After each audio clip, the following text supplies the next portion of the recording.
Hello and welcome to this episode. This video is going to be an introduction to PyTorch, and I hope by now you know the reason why it is important for us to learn about PyTorch. And like I kept mentioning in the previous videos, you don't necessarily have to know how to calculate partial derivatives by hand because libraries such as PyTorch and Keras makes it possible for us to calculate such partial derivatives without necessarily having to know um, calculus. Okay, so I'm going to take you to the PyTorch website just so you get to know about what PyTorch is. And it says it's an open source machine learning framework that accelerates the path from research prototyping to production deployment. So, in a nutshell, PyTorch is just a machine learning library that makes it possible for you to build neural networks and also crunching on large set of numbers. In some ways, you can describe PyTorch as very similar. Like it is very similar to NumPy in terms of the APIs that it exposes and the way it performs vectorized computations. But the advantage to using PyTorch instead of NumPy is that PyTorch is able to take advantage of GPU accelerations, which is not possible yet with NumPy.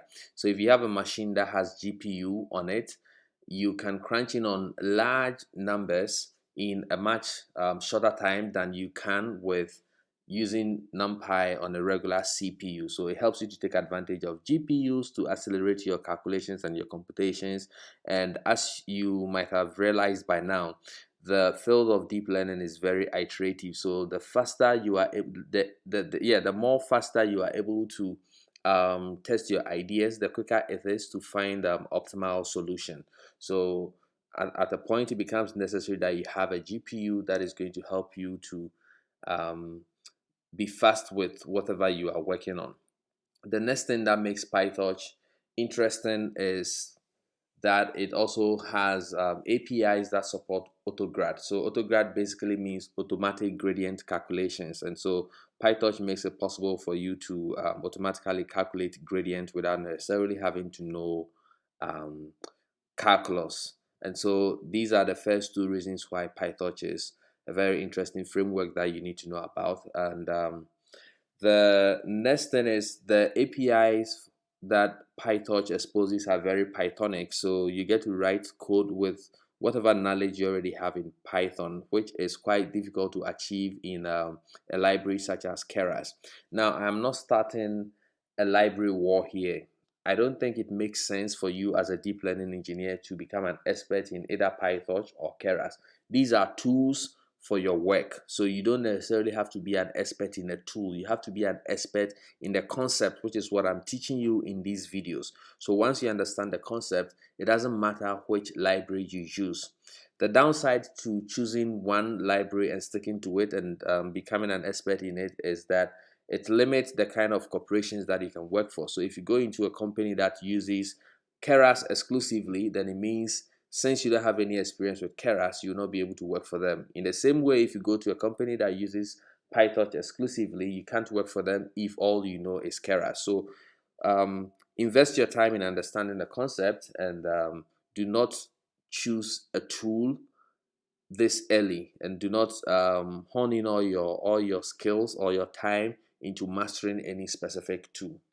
So that said, I'm going to start to give you hands-on introduction to PyTorch. And because we are using Google Colabs, PyTorch is already pre-installed with it.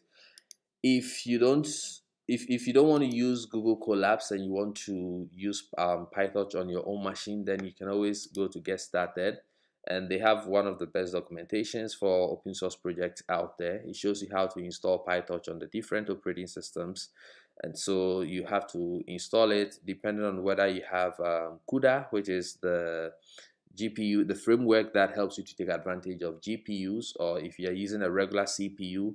I mean, the documentation is very detailed, so you get to know how to install which version you need. And they also have very nice set of tutorials. The truth is, you can learn everything you need to know about PyTorch from their official website. So if you come to PyTorch, you can go to this start 60 minutes um, Blades tutorial, and then you want to start from what is PyTorch. So most of what I'm going to show you in this video is going to come from this particular page, okay?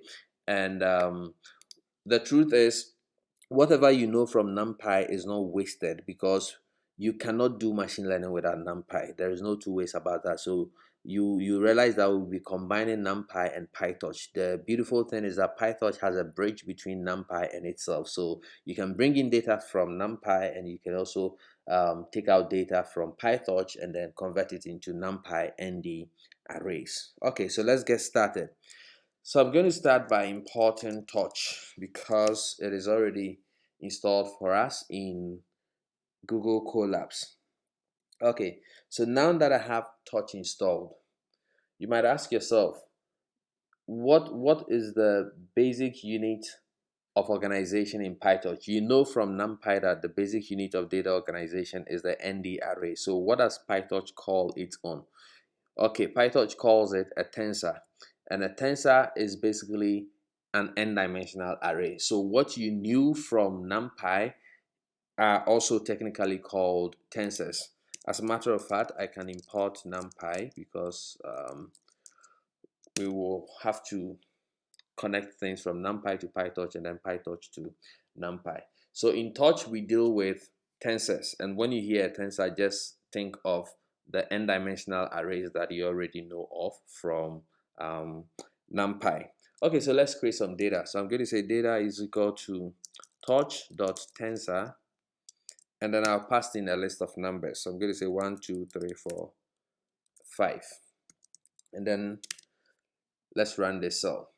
So now we have created a tensor. Just like we could do in NumPy, we can check the shape over here. So in PyTorch, there are two ways. You can either say dot size, you call size as a function, and this one is telling me that this is a 5-element vector. Or I can also say data.shape, and this one is telling me the same. So you can either use size as a function, or you can call the shape property on a tensor to get to know the shape. And everything I'm talking about here is very similar to what you know from NumPy. So there's nothing new we are learning. We're just learning the PyTorch APIs, because this is what we're going to use to build neural networks. Okay, let's check data.dtype. If you remember dtype, it tells you the data type of the items in there. And then by default, the torch.tensor function creates a tensor, and then it makes it int 64. Now, what you want to take from this part of the video is you don't want to train your neural networks with any data type with a precision that is 64 bits or above, because computationally is a big overhead and it makes things a lot more slower. So you want to at most choose 32-bit data types, or you can even come down to 16-bit. It doesn't really reduce the accuracies of your models depending on whatever you're working on. Sometimes you even want to come down as low as 8-bit, but we'll get into all those details. Okay, so now we know that data is in 64. What if we didn't want it that way? Okay, what we can do is we say data is equal to torch.tensor, and then I'm going to put in 2, 4, 6, 8, and then you are free to specify your own data type. So I'm going to say torch.float 32. Okay, great. So now let's check the data type. So data.dtype, and then you can see that now we have a floating point tensor that stores its information in 32-bit, which is okay for most of the works that we'll be doing with neural networks. So this is one way of creating a tensor by hand. So I had to supply the list of numbers that I want to convert into a tensor. But just as we have in NumPy, PyTorch also comes with APIs that helps to create certain common tensors. Like you want to create a tensor of zeros, a tensor of ones. The same way you can do np.zeros and np.ones, you can also do the same thing over here. As a matter of fact, if there is any function you know of in NumPy, I can assure you that 90% of the time is going to work just as you expect in PyTorch as well. And so always remember that the advantage to using PyTorch is because we have GPU accelerations and we can also have automatic gradient calculations, which is very cool for people who do not have mastery on the calculus topic. Okay, so let's create a tensor, and at this point I'm using the tutorials page just to go through with you whatever is there.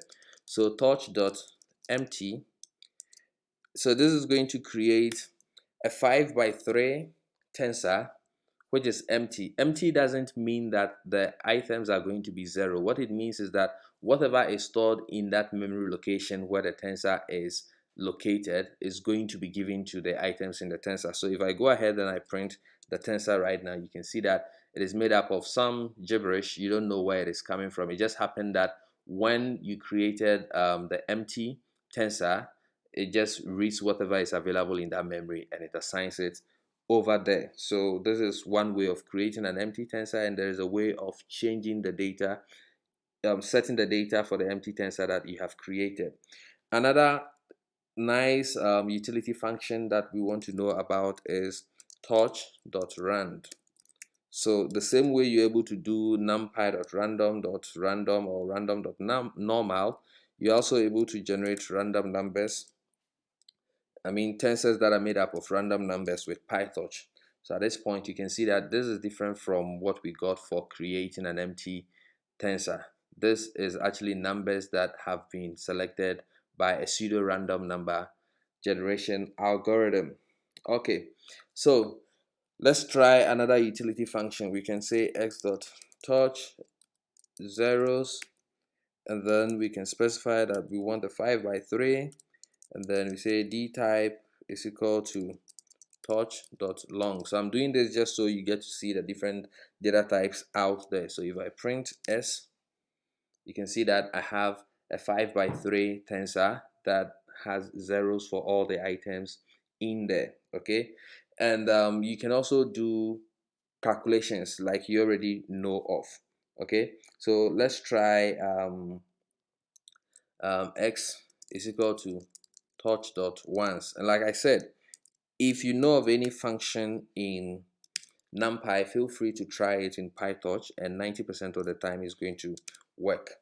So over here we have created a tensor that is made up of elements that are all ones. Okay, and PyTorch also supports vectorized computations or vectorized operations the same way you know from NumPy. So if I say a is equal to torch.random, torch.rand, I'm creating a 5 by 3, and then I'll say b is equal to torch.rand, I'm creating a 5 by 3 again. Okay, so if I do let's print a, so these are random, let's print b, they are also random, and now let's do c is equal to a plus b, and let's print c. So you can see that each item in C is the summation of the corresponding items in A and B. So once again, everything you know from NumPy applies here. The same thing that has to do with broadcasting in NumPy also applies here. So whatever you know from NumPy, do not forget it, because we are not throwing away NumPy. We are just adding on to what we know already from NumPy. Okay, one more thing you can also do, so the operations can be done with either the mathematical operators, like over here we said c is equal to a plus b.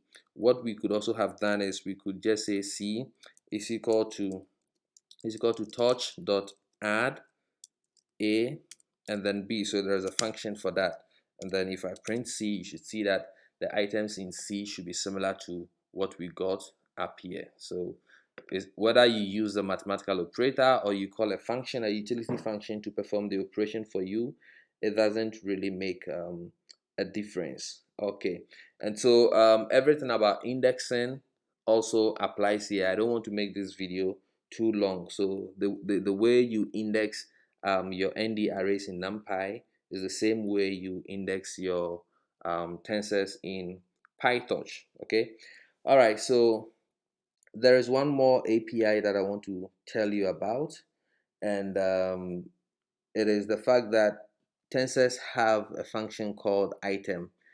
And this is useful for tensors that have only one items in them. So let's say I'm creating a scalar z, and I'll say it is equal to torch.tensor, and I'm going to put in 18 over here.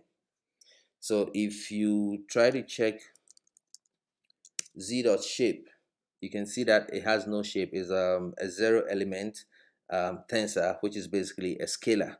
And so if you want to get that one item which is stored in the tensor, then you get to do z.item.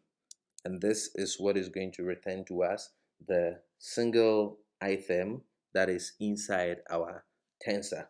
Okay, now I'm going to show you the bridge between NumPy and PyTorch.